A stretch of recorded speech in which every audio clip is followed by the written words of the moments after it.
Hey there, welcome to Dakota and Family. My name is Jason, and I'm sitting here filling out one of the numerous paperwork for Dakota school that I had to do this year. This one is for the upcoming meeting we're going to have on seeing if we can get a behavior assessment going.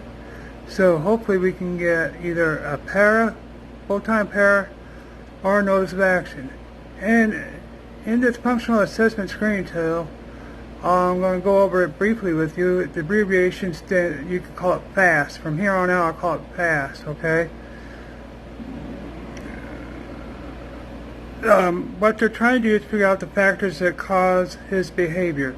Now, according to the school, he does not have this behavior. The behavior I'm talking about is meltdowns and temper tantrums that can be self-harm or to others.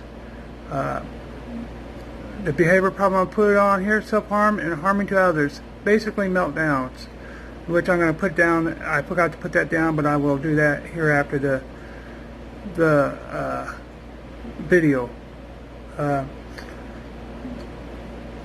They ask all kinds of questions like the social influence on the behavior. I'll give you one question. The behavior usually occurs in your presence or the presence of others. I put yes because we've had people over and he's done it. And then they ask if we interact, if this behavior happens. Sometimes it does. When he's not wanting to be messed with, it will happen. But lots of times there's no known factors.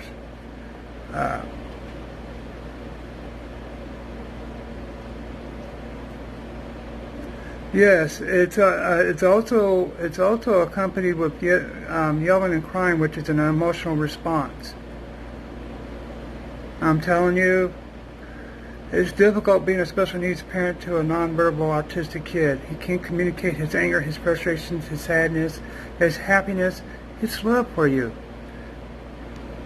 It's up to you to visually try to see what kind of mood he's in, you know. Sometimes it's easy, sometimes it's hard, you know. And I'm sorry for messing with the camera. I apologize about that. They ask for such things as behavior occurs when you or others respond to interacting with him. You know, they do all kinds of questions. They're trying to figure out what causes this. And they're trying to call it social reinforcement. And yes, sometimes it does happen when we take items away. Lots of times it's with no known cause. That's a meltdown. Yes, he has severe temper tantrums too. Yes, we try to redirect him and all that. Sometimes it does happen when we give him a specific item or a favorite toy.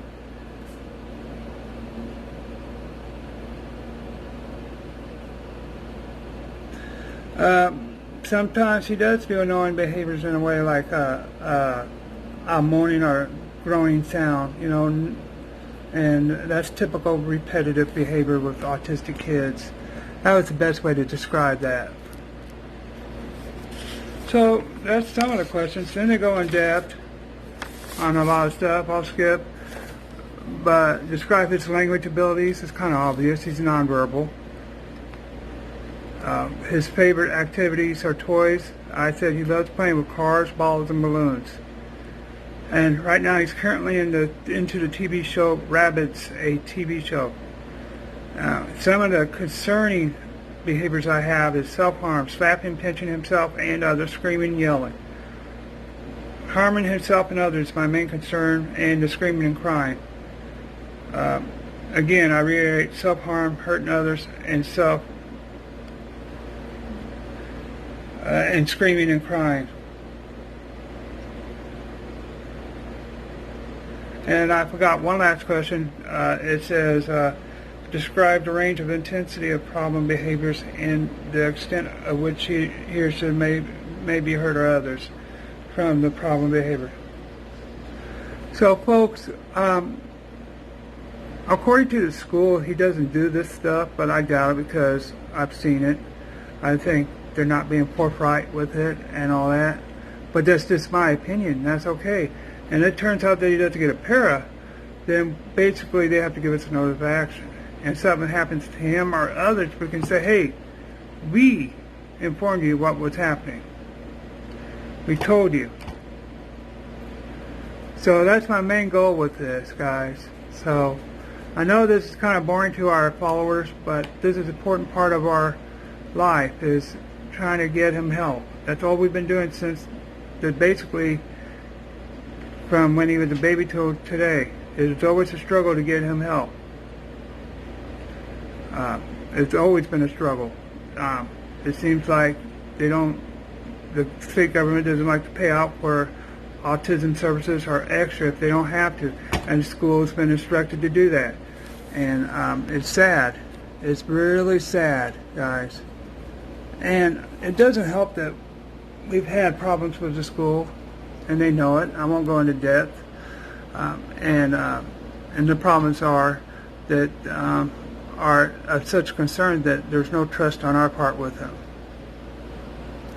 So, you know, and that goes a long ways into our relationship with the school. It's frustrating. It's hard. It's emotional. And yes, we do get angry with the school. But we're going to be doing what we can to focus on Dakota, and we're not going to focus on what happens to us. I know that when we ask them to be teachers and to help them as much as possible, we get resistance, and yes, sometimes they like to do a little retaliatory action, and that's just my honest opinion. You know. But anyways, wish us luck.